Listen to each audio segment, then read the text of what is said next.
Jembatan darurat di Aceh Tengah putus akibat diterjang arus deras. Akibatnya sejumlah relawan jatuh dan terbawa arus.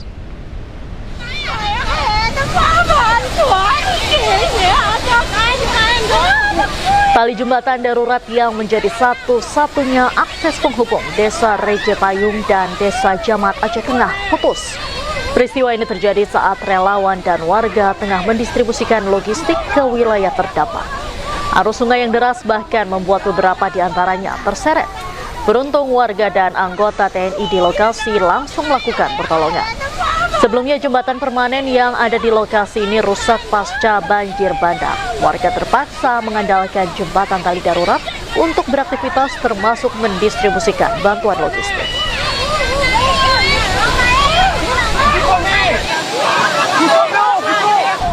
Banjir kembali melanda Kabupaten Pidi Jaya Aceh. Akibatnya sejumlah desa terkepung banjir karena hujan deras dengan intensitas tinggi membuat beberapa sungai meluap.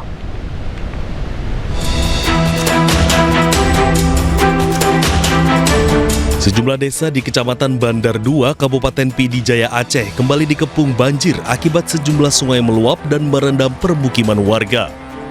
Banjir luapan sungai ini membuat warga panik terutama di Desa Alumi, Kecamatan Bandar 2, Pidi Jaya Aceh.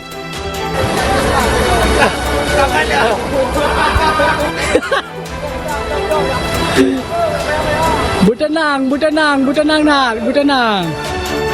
Bahkan korban banjir terpaksa dievakuasi menggunakan tali seling baja untuk menyeberangi banjir luapan sungai dan menjauhi desa warga yang terendam banjir demi keselamatan.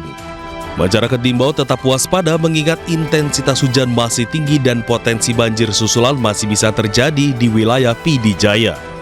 Dari Pidi Jaya Aceh, Jamal Pangwa, iNews melaporkan. Banjir susulan rendam 5 kecamatan di Kabupaten Aceh Timur akibat hujan dengan intensitas tinggi. Banjir berdampak pada aktivitas perekonomian dan mobilitas masyarakat di masa pemulihan pasca bencana akhir November 2025 lalu. Banjir terbesar di tempat JRU. Luar biasa. Banjir merendam Julok Rayek Selatan, Kecamatan Indra Makmu, Aceh Timur.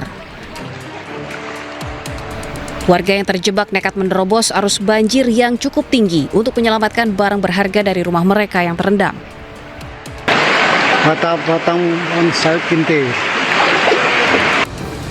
Sejumlah motor terlihat lalu lalang di jalanan desa yang terendam banjir. Menurut data Badan Penanggulangan Bencana Daerah atau BPBD Kabupaten Aceh Timur, banjir susulan rendam 5 kecamatan di Kabupaten Aceh Timur akibat hujan dengan intensitas tinggi. 5 kecamatan terendam banjir susulan adalah Pantai Bidari, Indra Makmu, Banda Alam, Julok, dan Rantau Selamat. Kampung Baru, Aceh Timur, ialah yang terbakar. Genangan banjir tidak hanya merendam pemukiman warga, tetapi juga akses jalan antar desa serta sejumlah fasilitas umum. Banjir juga berdampak pada aktivitas perekonomian dan mobilitas masyarakat di masa pemulihan pasca bencana akhir November 2025 lalu.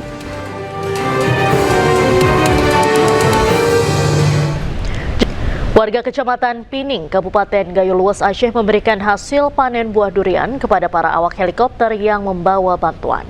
42 hari pasca bencana banjir dan longsor, wilayah tersebut baru tersentuh bantuan karena wilayahnya terisolir. Terima kasih ya Bapak-Bapak, Ibu-Ibu semua. Kita balik lagi Pak ya.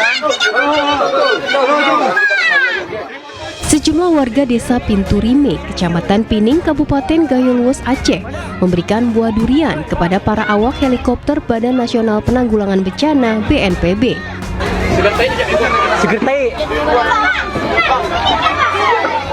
Durian ini sebagai hadiah karena para awak helikopter mengantarkan bantuan setelah 42 hari pasca bencana banjir dan longsor.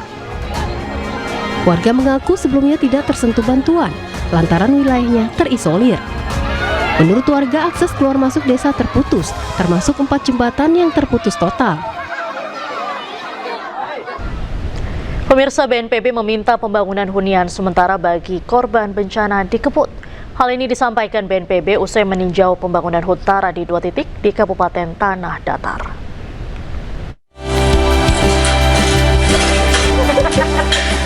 Hunian sementara atau huntara untuk korban banjir bandang di Tanah Datar, Sumatera Barat masih dalam tahap pembangunan. Huntara dibangun di 2 titik, yakni di wilayah Nagari Bungo Tanjuang, Kecamatan Batipu sebanyak 23 unit dan di wilayah Nagari Sumpur Batipu Selatan sebanyak 15 unit. Hingga saat ini ada 5 unit huntara yang sudah selesai dibangun. Supaya ini disegerakan dengan mungkin evaluasi sebelumnya dilaporkan 2 minggu selesai, saya minta 10 hari selesai. Kita sudah siapkan lahannya di Rambatan, kita sama-sama sudah saksikan lokasinya tadi. Namun untuk mandiri tentu kita harus pastikan dulu ketersediaan lahan dari masyarakat. Baik pemerintah pusat maupun kita akan support bagi yang layak menerima itu pasti akan kita perjuangkan agar semuanya dapat hunian tetap. Dalam kesempatan tersebut, BNPB juga menyerahkan bantuan logistik kepada para korban bencana. Dari Kabupaten Tanah Datar, Sumatera Barat, Agung Sulistyo, iNews melaporkan. Pemirsa, Menteri Dalam Negeri sekaligus Ketua Satgas Penanggulangan Bencana Sumatera, Tito Karnavian, mendorong percepatan pendataan rumah rusak pasca bencana Sumatera. Pemerintah telah menyiapkan skema bantuan bagi rumah rusak ringan, sedang, dan berat.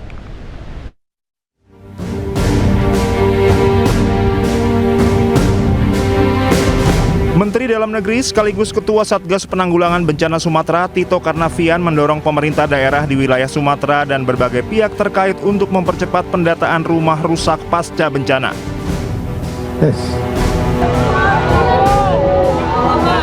Pendataan yang cepat dan akurat menjadi kunci utama percepatan penyaluran bantuan pemerintah pusat kepada masyarakat terdampak.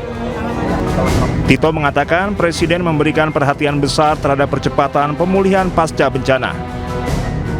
Hal ini termasuk bagi masyarakat yang rumahnya rusak ringan, sedang, dan berat agar segera dapat menerima bantuan dan dapat kembali beraktivitas.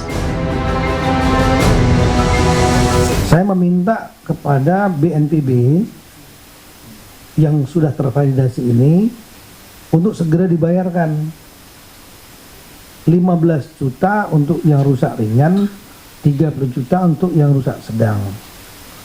Nah, untuk yang rusak berat, ini kalau 2 ini saja sudah dibayarkan, kita harapkan mereka bisa kembali, tidak di tenda, punya modal, punya uang untuk memperbaiki, merenovasi rumahnya masing-masing. Nah, untuk yang rusak berat ini, mereka punya 2 opsi. Opsi pertama adalah disiapkan hunian sementara yang kemarin dibangun oleh Danantara, diantaranya sudah 600 yang di Aceh Tamiang. Totalnya sekitar 15.000 dari Danantara saja.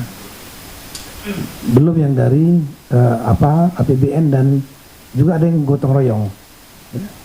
Ada non pemerintah yang menyiapkan juga. Itu opsi 1 di Huntara, hunian Huntara. Opsi 2-nya adalah mereka diberikan dana namanya DTH, dana tunggu hunian.